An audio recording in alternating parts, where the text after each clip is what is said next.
নমস্কার বন্ধুরা, মৌসুমি kitchen and ব্লগে আপনাদের সবাইকে স্বাগত। আজ আমি সজনে ডাঁটা দিয়ে একটি দুর্দান্ত স্বাদের নিরামিষ রেসিপি আপনাদের সাথে শেয়ার করব। এখন বসন্তকাল, শীতের শেষ আর গরমের শুরু।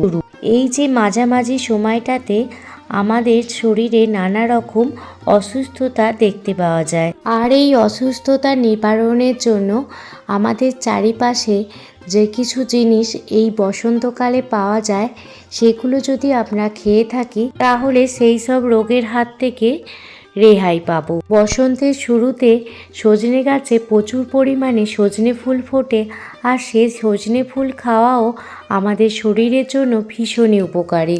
এখন এই বসন্তকালে কচি কচি সজনে ডাঁটা বাজারে কিন্তু পাওয়া যাচ্ছে, আর এই সজনে ডাঁটা খাওয়াও আমাদের শরীরের জন্য ভীষণই উপকারী। একদম সহজ পদ্ধতিতে ঘরোয়া কিছু মশলা দিয়ে সজনে ডাঁটার একটি নিরামিষ রেসিপি আপনাদের সাথে শেয়ার করব। রেসিপিটি বানানোর জন্য আমি এখানে আমার প্রয়োজন মতো সজনে ডাঁটা নিয়ে নিয়েছি, সাথে লম্বা লম্বা করে বেগুন কেটে নিয়েছি, আর তার সাথে লম্বা করে আলুও কেটে নিয়েছি, আর নিয়েছি একটি টমেটো। রান্নাটি করার জন্য গ্যাসের ওভেন জ্বালিয়ে কড়াই বসিয়ে দিয়েছি, আর কড়াইতে দিয়ে দিলাম পরিমাণ মতো সর্ষের তেল। তেল ভালোভাবে গরম হয়ে গেলে এখানে আমি 8 থেকে 10টা বড়ি তেলের মধ্যে দিয়ে দিলাম। প্রথমে বড়িগুলো ভালোভাবে ভেজে নেব। গ্যাসের ফ্লেম মিডিয়ামে রেখে বড়িগুলো লাল লাল করে ভেজে নিয়েছি। এখানে আমি কড়াইয়ের ডালের বড়ি নিয়ে নিয়েছি। বড়িগুলো ভাজা হয়ে গেছে, এবার বড়িগুলো একটি পাত্রে উঠিয়ে নিচ্ছি।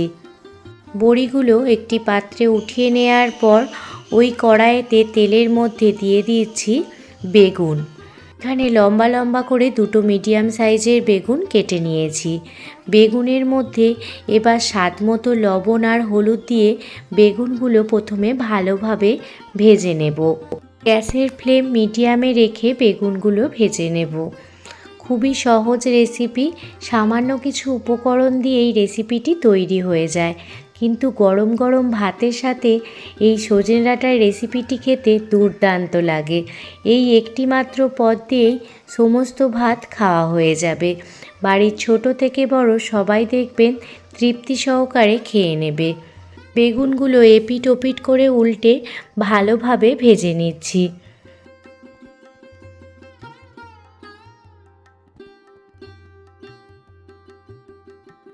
সমস্ত বেগুন ভাজা হয়ে গেছে, এবার বেগুনগুলো একে একে একটি পাত্রে উঠিয়ে নিচ্ছি।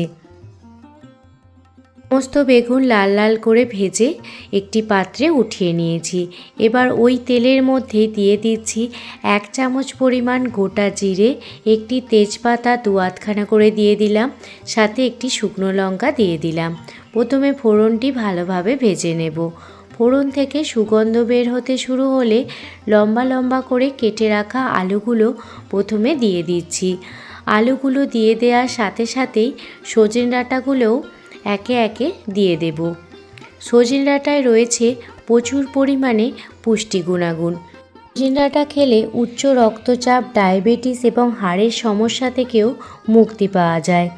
সজনে ডাঁটায় রয়েছে প্রচুর পরিমাণে ভিটামিন সি ও অ্যান্টিঅক্সিডেন্ট, যা আমাদের শরীরে রোগ প্রতিরোধ ক্ষমতা বৃদ্ধি করতে সাহায্য করে। আলু আর সজনে ডাঁটার মধ্যে স্বাদ মতো লবণ আর হলুদ দিয়ে দিলাম। এবার 2 থেকে 3 মিনিট সজনে ডাঁটা আর আলু ভালোভাবে ভেজে নেব। গ্যাসের ফ্লেম মিডিয়ামে রেখে আলু আর সজনে ডাঁটা 2 থেকে 3 মিনিট ভেজে নিয়েছি। এবার এর মধ্যে দিয়ে দিলাম টমেটো। এখানে একটি মিডিয়াম সাইজের টমেটো লম্বা লম্বা করে কেটে দিয়ে দিলাম। সাথে দিয়ে দিচ্ছি আরও কিছুটা পরিমাণ হলুদ গুঁড়ো, সামান্য পরিমাণ কাশ্মীরি লাল লঙ্কার গুঁড়ো, আর 1 চামচ পরিমাণে ধনিয়া গুঁড়ো।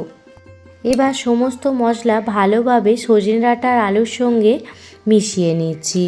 এবার একটি মশলা বানিয়ে নিয়েছিলাম, 1 চামচ সর্ষে আর 1 চামচ পোস্ত, 2টো কাঁচা লঙ্কা। সামান্য পরিমাণ জল দিয়ে মিক্সার গ্রাইন্ডারে একটি স্মুথ পেস্ট বানিয়ে নিয়েছিলাম আর সেটি দিয়ে দিলাম। পোস্ত কাঁচা লঙ্কা বাটা এই সজনে ডাঁটার রেসিপিটির মধ্যে দিলে এই রেসিপিটি খেতে ভীষণই ভালো লাগে। আর প্রথমে ভেজে রাখা বড়িগুলো দিয়ে দিলাম। এবার পরিমাণ মতো জল দিয়ে দিলাম যাতে সজনে ডাঁটা, আলু, বড়ি সমস্ত কিছু ভালোভাবে সিদ্ধ হয়ে যায়। বেগুনটা আমি শেষে দেব, কারণ বেগুন এই সময় দিলে খুবই নরম হয়ে যাবে। লবণটা কম মনে হচ্ছিল, তাই আরও কিছুটা পরিমাণ লবণ দিয়ে দিলাম আর সাথে কাঁচা লঙ্কা চিড়ে দিয়ে দিয়েছি। ঝালটা অবশ্যই আপনারা আপনাদের স্বাদ মতো দেবেন। এবার গ্যাসের ফ্লেম লো রেখে 10 মিনিট মতো ঢেকে রেখে দেব, যাতে ডাঁটা, আলু, বড়ি সমস্ত কিছু ভালোভাবে সিদ্ধ হয়ে যায়। মিনিট পর ফিরে এসেছি আর আপনাদের দেখাচ্ছি, দেখুন ডাঁটা, আলু উভয়ই ভালোভাবে সিদ্ধ হয়ে গেছে আর জলও অনেকটা শুকিয়ে গেছে। এই পর্যায়ে গ্যাসের ফ্লেমটি বন্ধ করে দেব।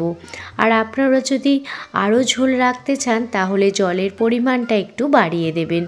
আর যদি এই রকম মাখো মাখো খেতে চান তাহলে জলের পরিমাণটা এই রকমই রেখে দেবেন। শেষে ভেজে রাখা বেগুনগুলো দিয়ে দিলাম। বেগুনগুলো বড়ি, আলু, ডাঁটার সাথে ভালোভাবে মিশিয়ে আবারও 2 থেকে 3 মিনিট ফুটিয়ে নেব, যাতে বেগুনের ভিতর মশলাটা ভালোভাবে ঢুকে যায়। আলু, বেগুন, বড়ি দিয়ে সজনে ডাঁটার এই রেসিপিটি খুবই সহজ, কিন্তু খেতে হয় অসাধারণ আর শরীরের জন্য ভীষণই উপকারী। এইভাবে একবার সজনে ডাঁটা রান্না করে দেখুন, বাড়ির ছোট থেকে বড় সবাই তৃপ্তি সহকারে খেয়ে নেবে। আজকে আপনাদের এই সজনে ডাঁটার রেসিপিটি কেমন লাগলো অবশ্যই কমেন্ট করে জানাবেন। যদি ভালো লেগে থাকে প্লিজ একটি লাইক, কমেন্ট, শেয়ার এবং সাবস্ক্রাইব করে আমার পাশে থাকবেন। কোনো নতুন বন্ধু আজকে আমার এই ভিডিওটি দেখে থাকলে যদি আপনাদের ভালো লেগে থাকে তাহলে আপনারা আপনাদের ফ্যামিলি ফ্রেন্ডদের সাথেও এই রেসিপিটি শেয়ার করতে পারেন। সবাই ভালো থাকবেন, সুস্থ থাকবেন, সাবধানে থাকবেন। আবারও কোনো দিন অন্য কোনো রেসিপি ভিডিও নিয়ে আপনাদের সামনে হাজির হব। প্লিজ একটি লাইক করবেন। আপনাদের একটি লাইক অনেকটা মোটিভেট করে আমাকে নতুন নতুন ভিডিও বানানোর জন্য।